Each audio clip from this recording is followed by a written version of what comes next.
Hello everyone, it's day 4. Welcome back to the Explorer's Box. Today, and over the next couple of days, I'm going to be making some potion bottles.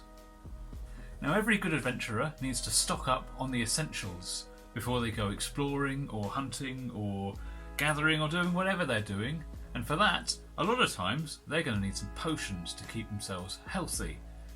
And if they're a magic user, they're going to need some mana potions to keep their magic flowing. So with that, I've got myself some nice little glass bottles, and I'm going to be filling them with resin to make them into potion bottles. What we're going to need today are, first of all, some little bottles that we can put our magical concoctions in. These ones I got online. They were 10 for a couple of quid. They were fairly cheap. These are glass bottles with a cork in them. What I really wanted was plastic bottles, but a lot of them had modern screw top lids, and that might be a nice project for another day, but it'll take a lot more work to make them look in keeping. And I think these are small enough that I'm not that worried about them smashing and cracking everywhere. And also, when they've got resin inside, they'll basically be solid, so they're not going to scrunch in on themselves if they were to fall. So I guess what I'm trying to say is just be careful. Ideally use plastic bottles. If you can't get them, glass will do, but just be careful. To add to that, I've picked up a resin casting kit. This is Guido or Guide. I never realised the O was actually part of the brand name. I just thought it was Guide. But this is their resin crystal resin kit. It's fairly self-explanatory. You get a bottle of resin and a bottle of hardener. It's 2 to 1. They give you, funnily enough, double that than that. You mix it together in a little cup that they give you, and you're away. I'm also going to. This is what I should say is this stuff in particular is the best brand I've found for resin. You can get. When I'm buying stuff, I buy in bulk, and I tend to buy a lot, but I haven't found anything that is as crystal clear and as stable as this stuff, because a lot of the resin you get that is clear, it stays sticky for a long time, and you have to clean it with soapy water, and it's a massive faff. This stuff I found is really good for hobbyists particularly, and sort of low level professional stuff.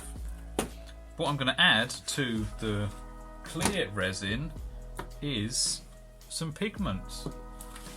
I got a sample kit from, I think it was from Easy Composites, and they do loads of colours. So all of these are going to get mixed in. What I'm going to do is I'm going to mix up an amount of resin, and then I'm going to add some different colours of pigment. What we got: black, purple, orange, red, yellow, green, burnt sienna, blue, turquoise, and Prussian blue. So I'm going to mix and match. We're going to have a play. We're going to get our hands dirty. Gloves, very important. They actually come in the resin kit, so that's great, because I'm always awful at forgetting to buy extra gloves and using them all too quickly. So yeah, without further ado, I'm going to start pouring and showing you what we're up to. Right, so I'm going to attempt to get right up close and personal for this one. So, first things first, you are going to need a respirator or a filter mask of some kind, because resin is not good for you, so you need to make sure that you keep your lungs safe. I'm also going to put these really rustly gloves on.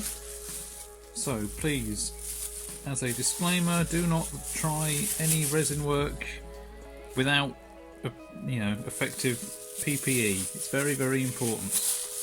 This stuff is nasty. I'm also not sure how much of that you heard over the crinkling gloves, but we'll go for it. I've got my measuring cup. This has got... Oh, I'm not going to be able to focus the cameras with the gloves on. Jeez, right. This has got measuring marks on it, so I don't have to get in with the scales. You need to be fairly accurate with what you're mixing up. You want to give the container a good shake first. Jeez, I really hope this rustling isn't a pain in the ass. But my safety is just as important, so... And then I'm going to do 10 mils for this one. Well, 15 actually, and I'm going to have to guess a half. In fact, I might draw a 5 mil mark on the cup, but pour it nice and slowly, be careful. Don't get any drips anywhere. Make sure you've got a paper towel or something to hand so you can clean your surfaces. That's always good. The last thing you want is uncatalyzed resin knocking about, because that stuff will not go off. Then do some more rustling. Grab number 2. This is the hardener. It's in a smaller bottle. The hardener usually is the one that is the horrible bit, so be extra careful with this. I'm going to measure out 5, approximately 5 mils. That looks like halfway.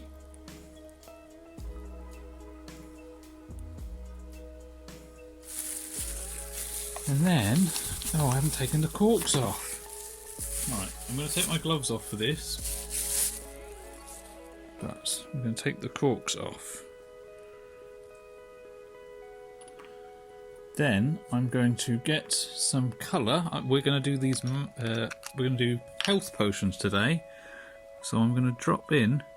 You only need a tiny bit of pigment. This is translucent pigment. I'm going to put a single drop in. I'm going to keep my hands very far away from the resin. So you see already, this stuff has got a very, very long going off time. So you don't have to rush. A lot of the resin work I do, like fast cast and stuff, you have to do it within 5 minutes of starting. So take your time. What I'm going to do is I'm going to add a little bit. I want to do all these bottles a slightly different colour. So that I'm going to add a little bit of orange. You kind of mix until you're happy with it. I don't usually do percentages. It's just sort of mix until you've got what you think you want.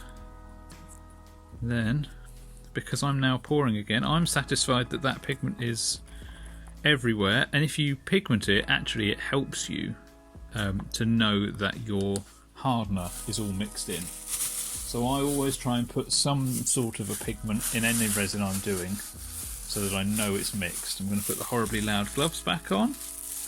I'm going to bring this closer to the camera, and then watch as I fail horribly. Oh, that was good. Now I'm worried about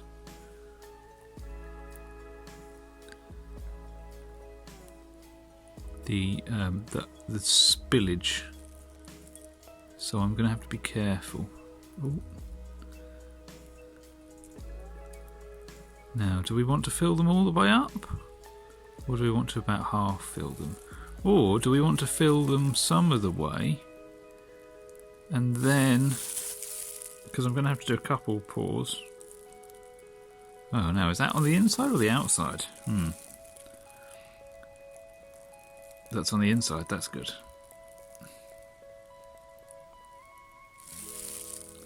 Scrape all this out.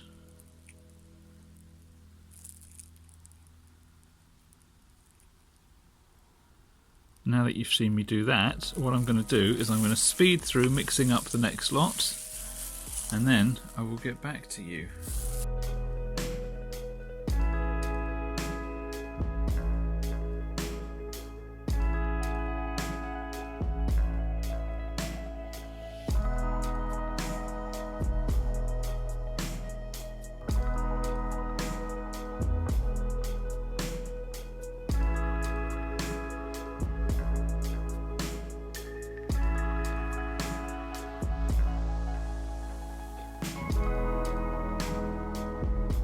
Now on this last one, I'm going to mix up the resin.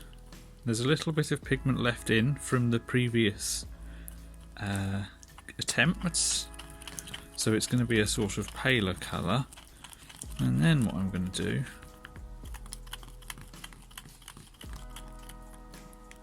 because I've kind of figured out how much needs to go in each one, I'm going to add some red.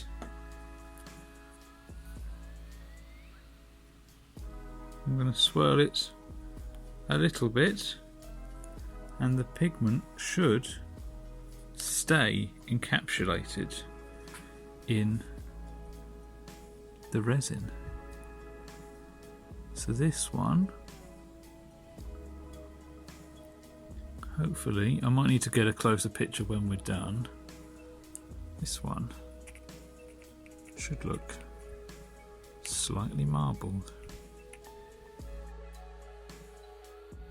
And there we have it. Now I'm going to have to leave these on my on my dirty board for the next 24 hours. They take quite a while to dry. So I'm going to leave them to dry, and we're going to come back tomorrow and we're going to do some mana potions. Well, this has been day 4. I hope you enjoyed. I hope you liked the potion making. Hopefully it was something you hadn't seen before necessarily and found it useful. Maybe it's something you can try in the future. Who knows? So, thank you very much for watching, and I will see you again tomorrow with some even more potion making. Bye!